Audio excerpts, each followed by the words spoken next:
저희 조코피TV는 프리미엄 카드의 대표 파니니, 썬팅 필름의 새로운 패러다임을 선사하는 T9 필름, 고객의 차도 내 차처럼 꼼꼼하게 카스페이스와 함께합니다.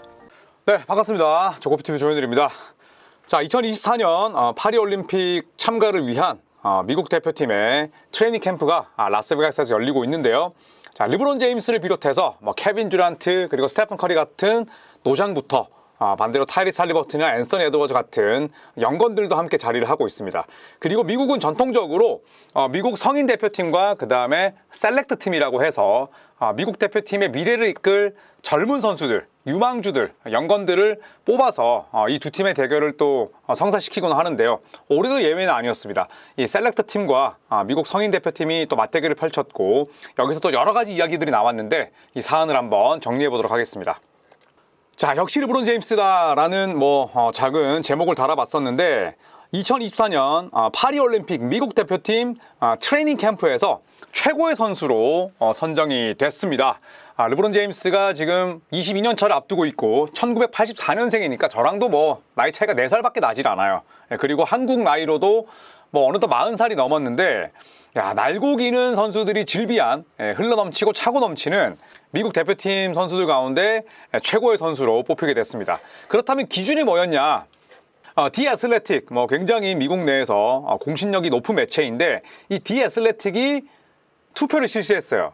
그래서 지금 뛰고 있는 앤서니 데이비스, 스테픈 커리, 케빈 듀란트, 할리버튼, 카와이 레너드 이런 선수들에게 질문을 한 게 아니고 US 셀렉트 팀, 그러니까 젊은 선수들이 있다고 말씀을 드렸잖아요. 쿠퍼 플래그, 그 다음에 페이튼 프리차드, 그리고 또 브랜든 포젬스키, 자바리 스미스 주니어, 트레이 잭슨 데이비스, 자 이렇게 미국 대표팀과 맞붙을 12명의 선수로 구성이 된 이 인물들에게 직접 투표를 실시한 겁니다. 그래서 이 셀렉트 팀의 12명의 선수와 코치진을 합쳐서 표를 까보니 르브론 제임스가 5표로 1위였습니다. 그 다음에 스테픈 커리가 2표, 앤서니 에드워즈도 2표, 드루 할로데이가 2표였어요.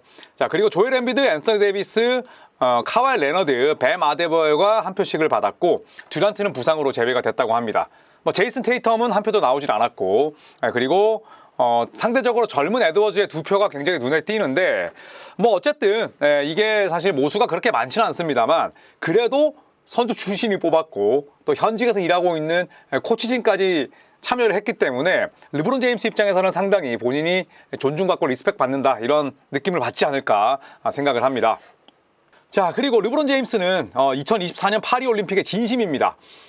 제가 제 인스타에 올리기도 했었는데 르브론 제임스의 첫 올림픽 나들이가 무려 20년 전이었어요. 바로 그리스 아테네 올림픽이었고 그 당시에 동메달에 그쳤었죠. 르브론 제임스도 눈물을 흘렸어야 됐고 카멜로 앤서니는 그 당시에 받았던 동메달을 연못에 버리기도 했었는데 그로부터 20년이 지났지만 르브론 제임스는 같은 직종에 있는 선수들로부터 최고의 선수로 뽑히고 그리고 여전히 주역으로 뛰고 있습니다.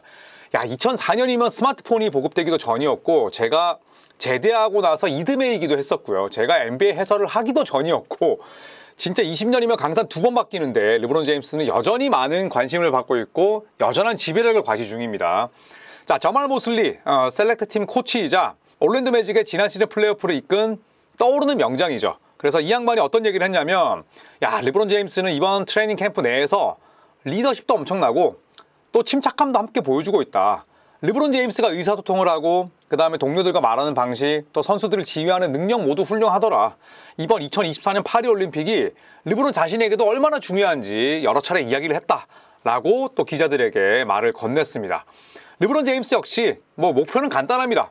우리의 유일한 목표는 금메달을 따는 것이다 라고 또 이야기를 했습니다. 르브론 제임스, 그 다음에 스테픈 커리, 케빈 듀란트 이 80년대생 선수들은 사실상 이번 올림픽이 마지막 무대입니다.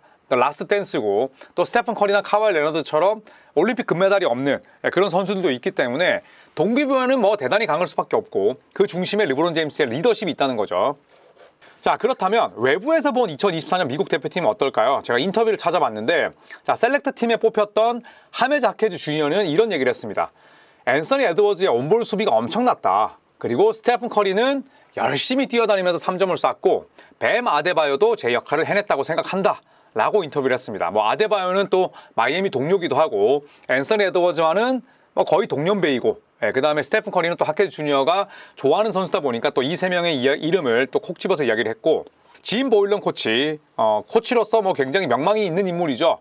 조엘 엠비드에 대해서 또 엄청나게 또 찬사를 보냈습니다. 엠비드는 아주 침착하다. 그리고 능숙한 선수다. 골밑 근처에서는 물론이고 3점 슛까지 모든 플레이가 가능하다. 패스도 할 수 있다. 훌륭한 결정을 내릴 수 있는 선수다. 라는 인터뷰를 했습니다. 자, 그리고 트레이 머피 3세, 뉴올리언스 펠리컨스의 미래이기도 하죠. 굉장히 장신 슈터인데 AD의 사이즈가 확실히 우리에게 큰 영향을 미쳤다. 큰 영향을 미쳤다는 것은 상대 선수를 만났기 때문에 AD의 사이즈와 수비력이 우리의 공격을 여러 차례 힘들게 했다라는 뜻으로 풀이할 수 있는 거죠. 이 트레이 머피 3세 같은 경우에는 캐치앤슛도 좋고 리머텍도 좋은데 본인이 샷 크리에이팅 능력은 좀 떨어지는 편이긴 하거든요. 그렇기 때문에 또 AD처럼 전방위 수비력을 지닌 선수에 대한 부담이 다른 선수들보다는 더 크게 느껴졌을 수도 있습니다. 자, 그리고 제일런 듀렌 역시나 셀렉트 팀에 뽑혔는데 디트로이트 피스톤스 소속이죠. 드루 할러데이가 큰 임팩트를 끼쳤다. 코트 곳곳에 발자국을 새겨놨다라는 얘기를 했습니다. 어제 제 영상을 보신 분들은 아시겠지만 드루 할러데이가 미국 대표팀에서 본인이 메인 볼핸들러 역할을 할 필요가 있을까요? 없습니다. 원래 메인 볼핸들러 했을 때 그렇게 성과가 좋지 않은 편이기도 하지만 드루 할러데이는 스크린 서고 수비하고 마치 빅맨처럼 뛰어요. 그렇기 때문에 오히려 상대 빅맨과 맞닥뜨리는 경우가 많거든요. 자, 그래서 그런지 제일런 듀렌은 드루 할러데이의 이름을 굉장히 콕 집어서 이야기를 하면서 할러데이의 능력에 대해서 또 경외감을 표시했습니다. 자, 반대로 디 애슬레틱이 셀렉트 팀 최고의 선수도 뽑고자 했습니다. 그래서 같은 여론조사를 통해서 쿠퍼 플래그가 1위에 뽑혔는데 이것도 미국 성인 대표팀이 뽑은 건 아니고 미국 셀렉트 팀에서 젊은 선수들과 코치진이 뽑은 건데 여기서 놀랍게도 쿠퍼 플래그 2025년 드래프트 1순위를 예약해 놓은 듀크 대학생의 아주 이 연건이 9표나 받았습니다. 몰표를 받은 거죠. 지난해 같은 경우에는 자렌 잭슨 주니어가 셀렉트 팀 최고의 선수로 선정이 된 바 있는데 이번에는 쿠퍼 플래그가 완전히 몰표를 받았습니다. 9표. 그 다음에 브랜든 밀러가 2표를 받았고요. 브랜딘 포젬스키도 1표를 받게 됐습니다. 자바리 스미스 주니어가 어떤 얘기를 했냐면 또 이번에 셀렉트 팀에 뽑힌 선수인데 셀렉트 팀에서 최고의 선수를 한 명 뽑으라면 당연히 쿠퍼 플래그의 이름을 언급할 수밖에 없다. 이렇게 또 찬사를 보냈고요. 브랜든 포젬스키는 본인에 대한 자신감을 표출하면서도 또 쿠퍼 플래그를 동시에 또 찬사를 보냈습니다. 첫날은 내가 주인공이었고 지가 잘했다는 거죠. 둘째 날은 쿠퍼 플래그였다. 저는 브랜든 포젬스키가 굉장히 깡이 센 선수라고 생각을 하거든요. 그러니까 싸움다 기질의 선수죠. 그래서 저는 라우리 마카넨 트레이드 때 쿠민가를 내보내더라도 포젬스키는 지켜야 된다고 말씀을 드렸었는데 같은 팀 동료로 있을 때 굉장히 유용한 선수고 유익한 선수입니다. 그래서 저는 이런 인터뷰에서도 포젬스키의 그런 강단, 본인에 대한 자신감 이런 것들이 좀 엿보였어요. 그래서 첫날은 내가 주인공, 둘째 날은 쿠퍼 플래그였다. 이렇게 이야기를 했습니다. 자, 그렇다면 미국 대표팀의 면면이 정말 화려한데 주전 라인업을 어떻게 구성할 것이냐 굉장히 궁금하잖아요. 그래서 제가 생각하는 선발 라인업을 한번 말씀드려보겠습니다.